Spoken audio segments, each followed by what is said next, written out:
Mga paps, quick phrasing tip lang.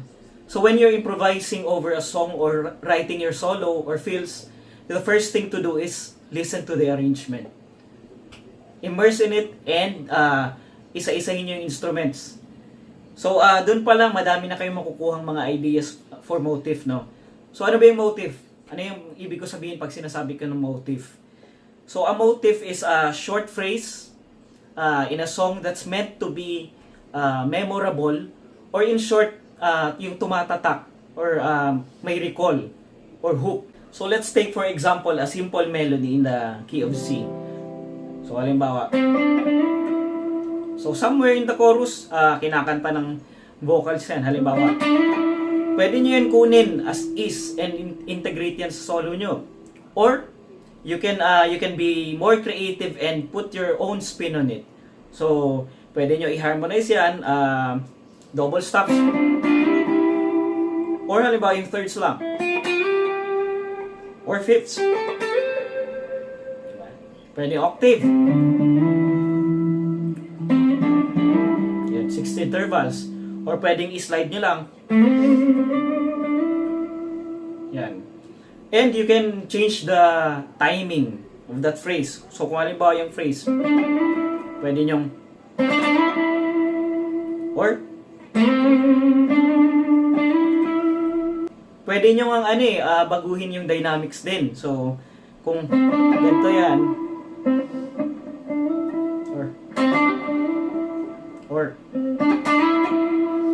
or you can change how the phrase is being played or sung, diba? So kung ganyan siya, pwede nyo or diba? You can add notes to the phrase or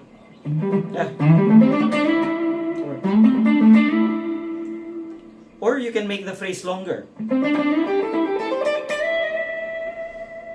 Yun. So, ano lang yan, sobrang dami pang pwede nyong maging ideas dyan. I'm just giving an example. So, after nyo magawa yung motif na yun and you put your own spin on it, pwede nyo nang ma-build yung solo nyo. So, pwede nyo sagutin yun. Di ba yung phrase ganito? Pwedeng ulitin nyo din, octave higher. Medyo iniba ko lang, di ba? Yun, chamba-chamba lang. Pero you get what I mean, di ba? So ayun, listen to the whole song, take a mental note of everything that's memorable. So hindi lang yung mga melodies, no? Kasi minsan may makukuha ka din madalas sa rhythmic motifs ng rhythm section like bass and drums. Minsan may mga sila na da-da-da-da, mga ganon. Pwede nyo yung sabayan. Yeah. Or pwede nyong pwede nyong pwede ka mag-fills lang dun sa spaces in between them, di ba? Minsan may ano ba yung rhythm guitars may. So pwede mo yung kunin.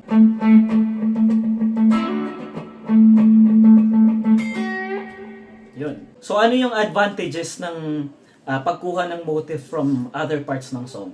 Well, for one, syempre, you're actually responding to an idea that's already been stated, no? Kinda like, di ba, pag nagja-jam sa isang band. Halimbawa yung sax, may sinabi siya, like, so pwede mo yun sagutin. Medyo gagayahin mo, pero medyo iibahin mo lang. Ako. Di ba? Same yung rhythmic motif, pero medyo iba yung notes. So, ganun yun. So, mas congruent yung song. Mas natural flowing. So, pangalawa, syempre, hindi ka na mag-iisip masyado ng ideas. So, na yan, nakalatag na sa'yo. And if it's a very good arrangement, sobrang dami mo makukuha na ideas.